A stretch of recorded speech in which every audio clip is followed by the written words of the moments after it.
am Ira Jain. I am a student in course BSc Year 2. Lecturer Gary Miley has requested this video for the class of History of a House. So in the next few moments, I will be analyzing the topic of tower houses and the history behind them. In particular, the Ashtown Castle, Phoenix Park, Dublin. The purpose of the report is to acquire an understanding of the general form of tower houses, including the arrangement of spaces within the planning section, as well as their uses and the system of circulation. Also to familiarize oneself with the use of stone and timber as materials and details such as corbels, slits, maculations, and crenulations. And to develop an understanding of their differences in form and scale which exists in one chosen tower house in particular, with the use of historical detail and sketches.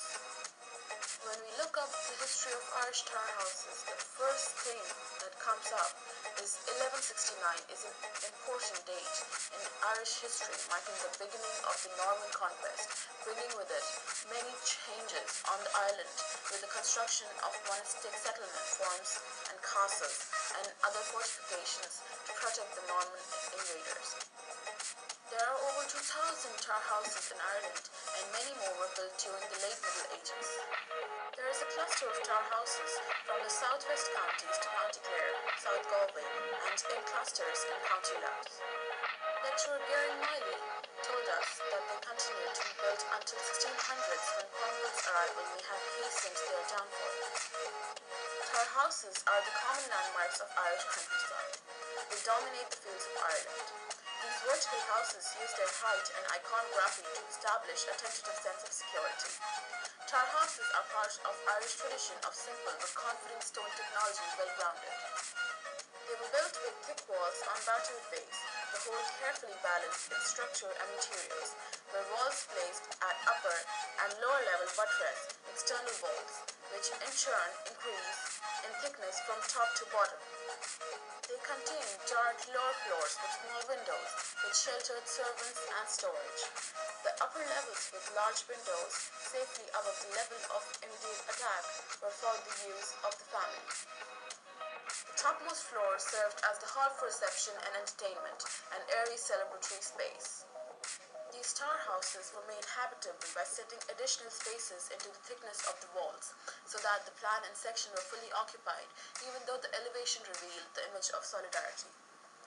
The common type of tower house had its plan divided into two unequal parts, where the entrance and spiral staircase in one small section, and the vaulted hall and main living room in a larger section. Stone corbels supported the upper floors made of timber.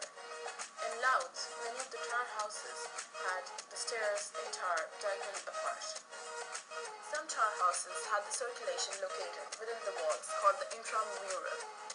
Some had a circular form, usually 3 stories or more, within a protected entrance, and secret passages and chambers.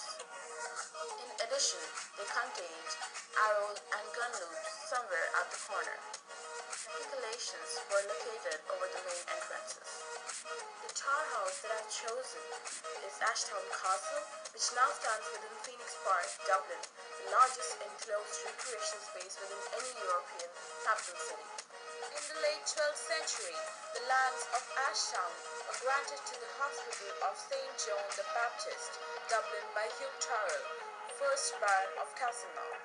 The hospital, belonging to the order known as the Crouched Friars, Brothers of the Cross, was one of the earliest city charities. Walter Foster was leasing lands for £4 a year when the monastery was dissolved in 1540. The date when Ashtown Castle was built is still unclear. It was certainly in existence in the early 1600s, although it is possible that it is of an earlier period. John Connell, known as John of Ashtown, a distant ancestor of the liberator Daniel O'Connell, owned the castle in 1641. At that date, the estate consisted of 200 acres, valued at £100. For this, 160 acres was designated as arable land suitable for tillage, 23 acres was pasture, 10 acres for meadow, and 7 acres were wood or scrub. Records show that there were also two thatched cottages and a small orchard on the estate. In the later years of 18th century, the two-storied house was built in 1951 by Wright Hahn. Nathaniel Clements, following his appointment as ranger in Phoenix Park, and which has subsequently been considerably improved, was deemed suitable as the Viceregal Lodge. Around this time too, Ashtown Castle was modernized and incorporated into a new building called Ashtown Lodge. In 1782, this became the official residence of the Under-Secretary of Ireland.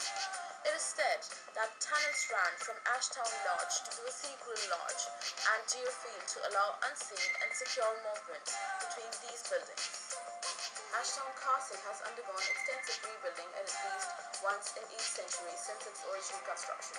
There are few identifiable features of the 15th century tower, but the modest dimensions of Ashtown are similar to those specified for the 10-pound castles. The ground floor of a tower house was described as having such small apertures as to give no more light than a prison. The description could well be applied to Ashtown Castle, where the chamber is sparse and without a fireplace. The recesses and niches set in the walls may have served as cupboards and lampshelves. The original position of the door in the south wall next to the stair towers was identified during the conservation work when the lock and chain ducts of the yeat and iron door grille was found along with the drawbar socket. The alterations in the 18th and 19th century, the entrance of the castle was moved to the western side of the castle with musket loops covering the approaches to the door.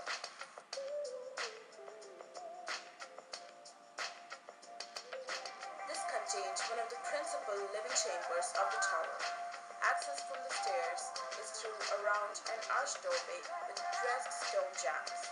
Along with the main doorway, this is one of a set of each of the 4 floors. The chamber is well lit and was warmed by a plain, finely crafted fireplace.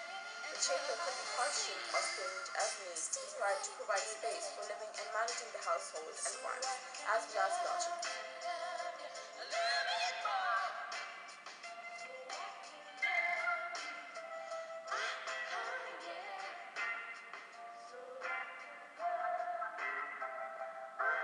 The principal apartment, the Great Chamber of Solar, was contained in the upper floors of the tower.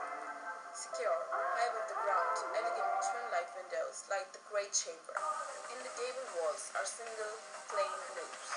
This was where the heart of the estate was, where the family enjoyed the benefits of their place and is security protected by the network of tower houses. It is here that the conventions of medieval hospitality and courtesy were observed by the family. The third floor was also used for residential purposes.